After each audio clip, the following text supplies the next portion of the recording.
You don't have a discipline problem, you have a system problem. And nobody in the self-development space wants to say that out loud, because if they did, you'd stop watching. Ryan has been trying to get his life together for 4 years, not half-heartedly, seriously. He reads the books, he watches the content, he takes notes. He's built and abandoned 17 habit trackers, set more alarms than he can count, and written the same goal in 6 different journals. Every Sunday night, he feels the clarity.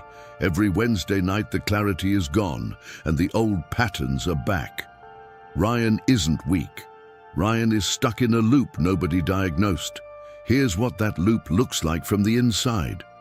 The first thing keeping Ryan stuck is what I call analysis paralysis.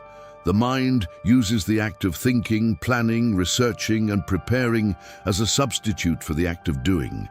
It's not conscious sabotage. It's the mind's architecture, finding the safest way to maintain the feeling of movement without the real risk of failure. Ryan researches the best morning routine for 45 minutes before doing any part of it. By the time he's done researching, the morning is gone.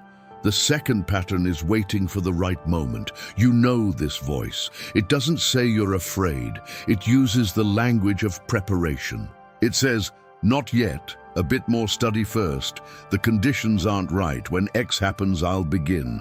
This voice is so effective because it sounds like wisdom, but it has one telling feature. The right moment never comes. It always requires one more condition. The third pattern is the deepest and the quietest, a limiting identity. Not what you believe about the world, what you believe about yourself. And the belief that actually governs your behavior isn't the one you declare aloud. It's the one that shows up at 9 p.m. when nobody is watching, including yourself. Ryan says he wants to be consistent. His behavior over 4 years says something different. And behavior doesn't lie. Behavior is the expression of the real identity, not the aspirational one. The fourth pattern closes the loop. Perfectionism as protection. You don't start because if you start, you have to deal with the result. And the result might not be good enough. So the mind sets the standard so high that starting before reaching it feels premature. Perfectionism isn't high standards, it's a defense system. These 4 patterns, analysis paralysis, waiting for the right moment, limiting identity, perfectionism as protection, aren't character flaws. They're adaptive mechanisms your mind built to avoid the pain of failure. The problem is, they block growth just as effectively. That feeling right now, recognizing the pattern but still not knowing how to break it, is exactly where most people stay stuck. Not from lack of awareness, from lack of a system. I built the Untamed Mind protocol for this. The ebook names the 4 sabotage patterns your mind uses against you. You just saw all of them here. The dashboard is where you implement what the ebook teaches every day in 3 priorities: a focus timer and an evening reflection. The audio works where knowledge doesn't reach, in the subconscious, before your phone, before the world gets to you. 3 tools, 1 system, $9, link in the description. The problem isn't recognizing the pattern, it's what happens after recognition, what you do with it. Here's the question that always comes up: how do I break the pattern if the pattern is exactly what's preventing me from breaking it? The counterintuitive answer: you don't break it, you replace it. You don't fight analysis paralysis through willpower, you replace it with minimum action. The step so small that refusing is more ridiculous than doing it. Write 1 line, open the file, make 1 call, not the project. The smallest possible unit of the project. You don't fight waiting for the right moment by planning more.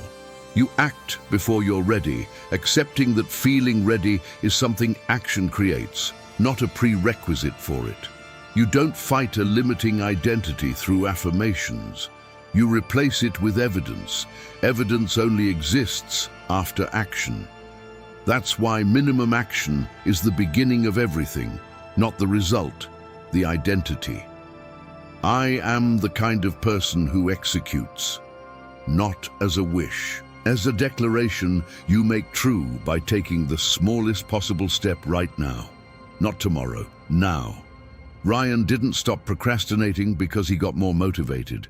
He stopped because he understood that motivation doesn't precede action. Motivation is generated by action. You don't wait to want to do it. You do it, and then you want to continue. That inversion sounds small. It changes everything. You stayed to the end, not because you had spare time. Because something in this video rang true enough to make the discomfort worth sitting with.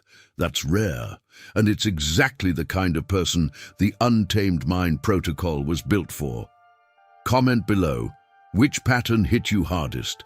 Analysis, waiting, identity, perfection, no judgment, just diagnosis. The question isn't whether you're going to change, it's when you're going to stop waiting for the right moment to start.